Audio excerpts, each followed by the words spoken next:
अस्सलाम वालेकुम वरहमतुल्लाहि वबरकातुहू। आज 25 अगस्त 2025 और ये आपके सामने एक मंजर है जर्मनी फ्रैंकफर्ट के अंदर।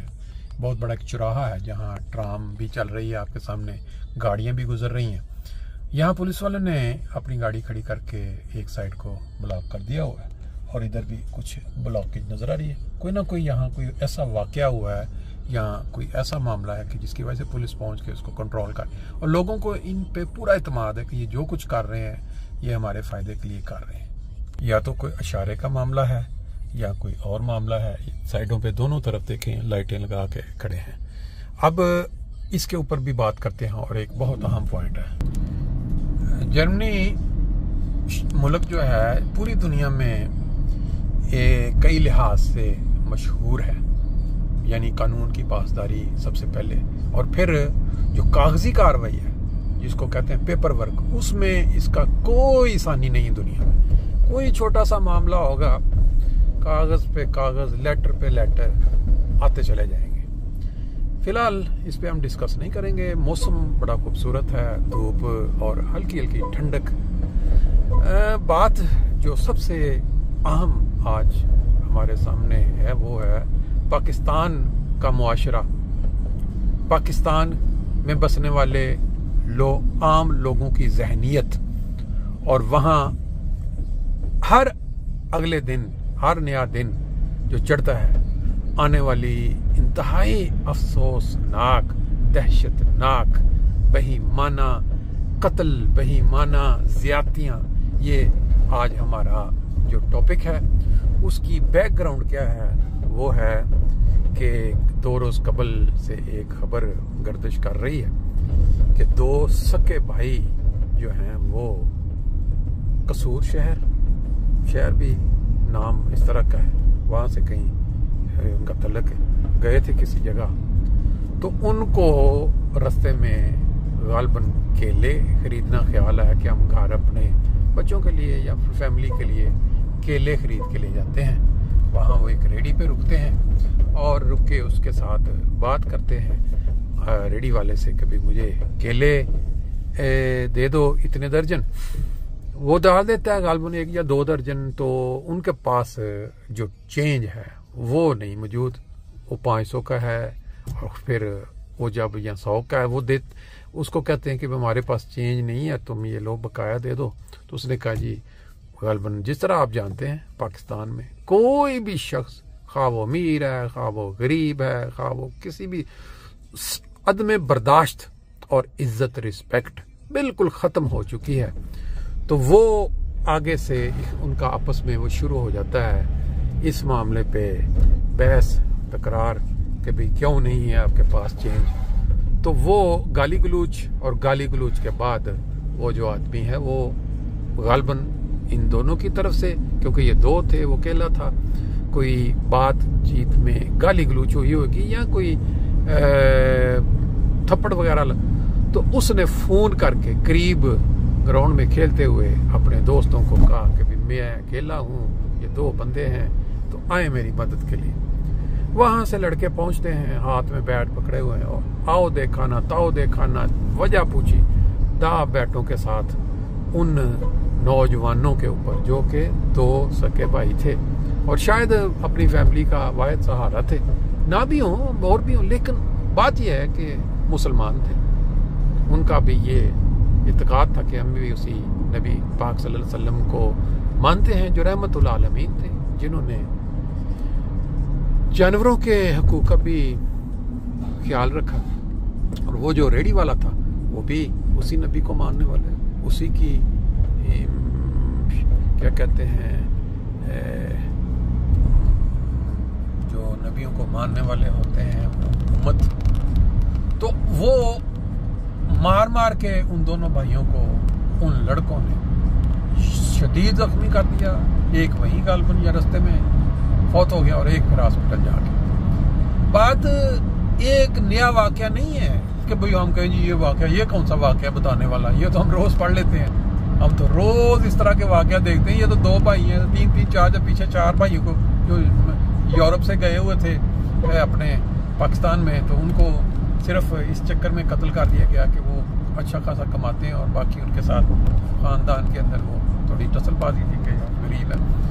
तो ये क्या हुआ कि इस वाक़े इसमें सिर्फ ये है बात करने वाली, वो ये कि जो मजाज, जो माइंड सेट इस वक्त पाकिस्तान में बन चुका है नौजवान जनरेशन का, वो पाकिस्तानी गवर्नमेंट यानी कि वो जो इदारे हैं हिफाजत करने वाले, उन पे, हुकूमती लीडरान पे, जो मेंबरान असम्बली के, फिर जो ताकतवर हल्के दूसरे हैं, उन सब के मुंह के ऊपर एक बहुत बड़ा तमांचा है।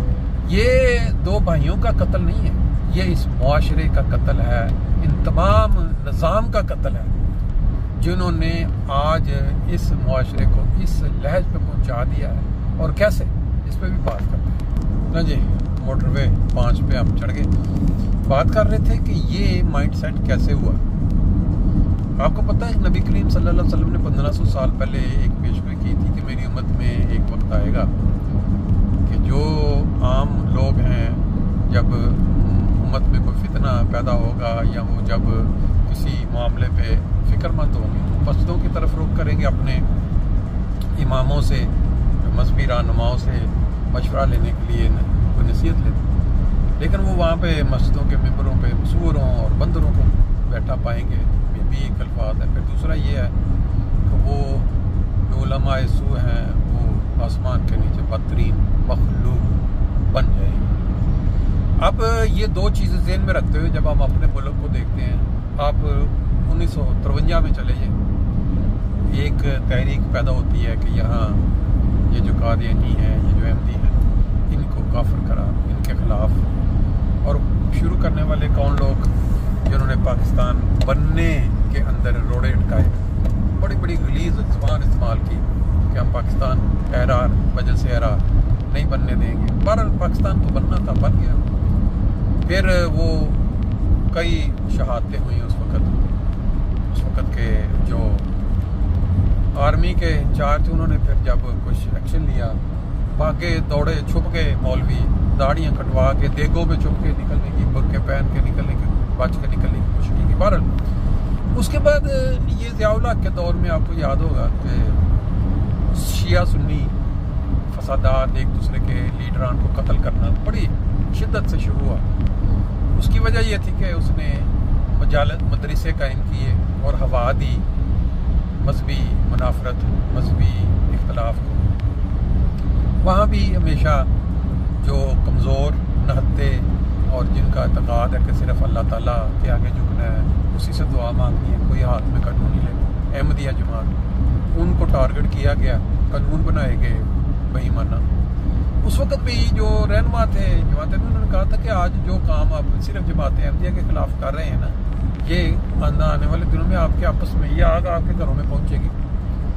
अब वो जो मौलवी हज़रात, वो जो लीडरान थे, उनकी एक आदत बन चुकी थी कि उन्होंने लोगों को लड़ाना है। इस तरह अमेरिका का असूल है ना कि दो कौमों को लड़ाओ, डिवाइड एंड रूल, इस तरह ये मौलवियों ने भी ये बना लिया।